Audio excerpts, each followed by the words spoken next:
Halo semua, kita berjumpa lagi dalam pelajaran Bahasa Indonesia. Kali ini materi kebahasaan teks anekdot. Untuk kelas 10 bersama saya, jangan lupa di subscribe dan di like. Nah, tujuan dari pembelajaran ini adalah diharapkan kalian mampu menganalisis kebahasaan teks anekdot dengan kritis dan semangat agar dapat menciptakan teks anekdot yang selain strukturnya sesuai, juga kebahasaannya baik dan benar, serta disajikan secara kreatif dan inovatif sehingga kalian dapat menjadi penulis teks yang anekdot yang andal. Nah, sebelum kalian menganalisis kebahasaan teks anekdot, maka simaklah teks anekdot berikut ini. Dengan judul tidak terlalu dalam. Yang silakan dibaca atau di screenshot atau di pause untuk membaca teks anekdot ini. Teks anekdot ini bersumber dari Sindonews dengan judul tidak terlalu dalam. Silakan dibaca dengan baik ya.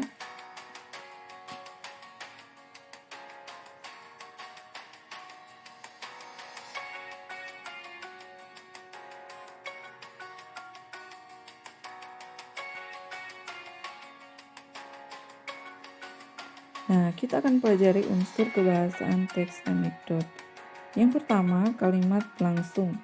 Yang kedua, ada unsur penggunaan nama tokoh utama atau orang ketiga tunggal. Yang ketiga, unsur keterangan waktu, dan yang keempat, unsur kata kiasan. Kelima, unsur kalimat sindiran. Yang keenam, unsur konjungsi penjelas. Yang ketujuh, unsur kata kerja material. Yang kedelapan, unsur kata kerja mental. Yang kesembilan, unsur konjungsi sebab akibat. Yang ke-10, unsur kalimat imperatif. Yang ke-11, unsur kalimat seru. Yang ke-12, unsur konjungsi temporal. Dan yang ke-13, unsur kalimat retoris.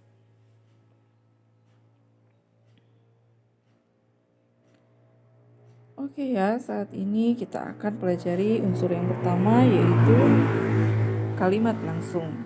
Kalimat langsung ini merupakan petikan dari dialog para tokohnya. Sedangkan kalimat tidak langsung itu merupakan bentuk penceritaan kembali dialog seorang tokoh.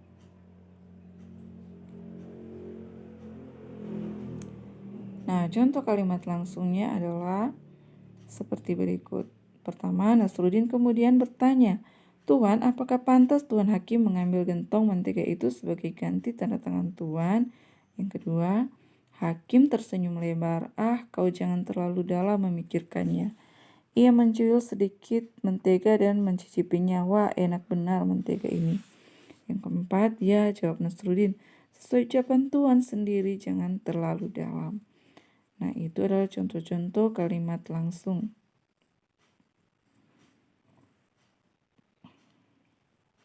Yang kedua, unsur penggunaan nama tokoh utama atau orang ketiga tunggal.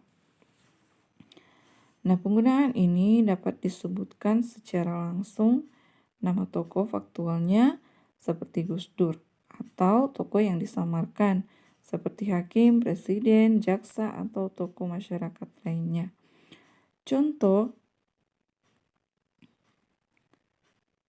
telah berulang kali Nasruddin mendatangi seorang hakim untuk mengurus suatu perjanjian. Nah, di situ ada kata Nasruddin dan hakim sebagai tokohnya. Yang ketiga, unsur keterangan waktu. Misalnya menggunakan kata kemarin, sore ini, suatu hari, telah berulang kali, dan lain-lain. Contoh kalimatnya adalah, saat itu juga Pak Hakim langsung tidak sibuk dan punya waktu untuk membubuhi tanda tangan pada perjanjian Nasruddin. Nah, ada kata saat itu juga, itulah keterangan waktunya. Yang keempat, unsur kata kiasan atau konotasi, yaitu kata yang tidak memiliki makna sebenarnya. Kata ini dapat berupa ungkapan atau peribahasa. Contoh kalimatnya adalah, keadaan ini selalu berulang sehingga Nasruddin menyimpulkan si hakim minta disogok. Nah, kata disogok adalah kata kiasan atau konotasi. Yang kelima, unsur kalimat sindiran. Kalimat sindiran ini diungkapkan dengan pengandaian, perbandingan, dan lawan kata atau antonim. Contoh kalimatnya, Nasruddin kemudian bertanya, "Tuan, apakah pantas Tuan mengambil gentong mentega itu sebagai ganti tanda tangan?" Yang kedua, "Ya," jawab Nasruddin, "sesuai ucapan Tuan sendiri, jangan terlalu dalam." Nah, kalimat sindirannya, "Ya," jawab Nasruddin, "sesuai ucapan Tuan sendiri, jangan terlalu dalam." Itu adalah contoh kalimat sindiran. Kemudian yang keenam, unsur konjungsi penjelas atau penerang. Contohnya menggunakan kata bahwa. Nah, hal ini karena berkaitan dengan pengubahan dialog dari kalimat langsung ke kalimat tidak langsung. Contoh kalimatnya adalah sebagai berikut. Keadaan ini selalu berulang sehingga Nasruddin menyimpulkan bahwa si hakim minta disogok. Nah, ada kata bahwa dalam kalimat tersebut. Yang ketujuh, unsur kata kerja material. Nah, yaitu kata yang menunjukkan suatu aktivitas yang dapat dilihat oleh panca indera.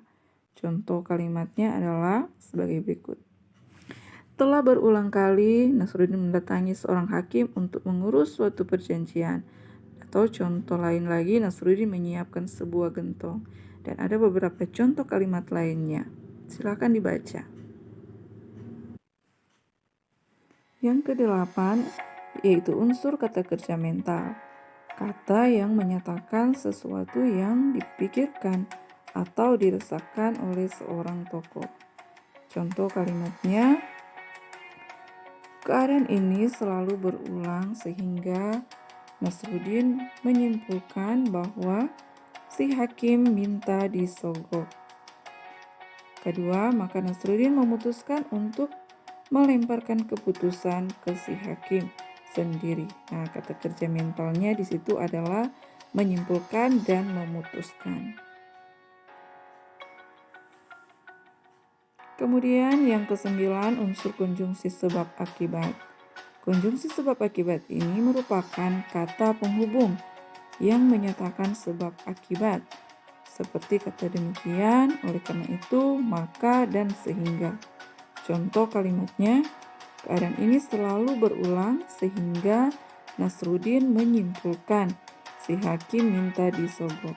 Contoh kedua, maka Nasruddin memutuskan untuk melemparkan keputusan ke si hakim sendiri. Nah, ada kata sehingga dan ada kata maka. Yang ke-10, unsur kalimat imperatif, yaitu kalimat yang bersifat atau memberi perintah atau dapat juga berupa peringatan atau larangan. Contoh kalimatnya, "Ya," jawab Nasruddin, "sesuai ucapan Tuan sendiri, jangan terlalu dalam." Dan K, kalimat seru. Kalimat seru biasanya ditandai dengan tanda seru yang bersifat untuk menegaskan atau sebagai ungkapan rasa seseorang. Contoh kalimatnya, "Wah, enak benar mentega ini."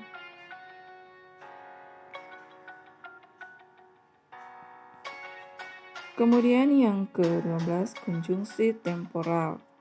Konjungsi ini bermakna kronologis atau temporal, seperti kata akhirnya, selanjutnya, kemudian, dan lalu. Contoh kalimatnya, kemudian di atasnya, Nasruddin mengoleskan mentega beberapa sentimeter tebalnya. Dan yang ke-13 atau M, kalimat retoris, yaitu kalimat pertanyaan yang tidak membutuhkan jawaban. Contoh kalimatnya, Nasruddin kemudian bertanya, "Tuan, apakah pantas Tuan Hakim mengambil gentong mentega itu sebagai ganti tanda tangan Tuan?" Nah, kalimat ini mengandung kalimat sindiran.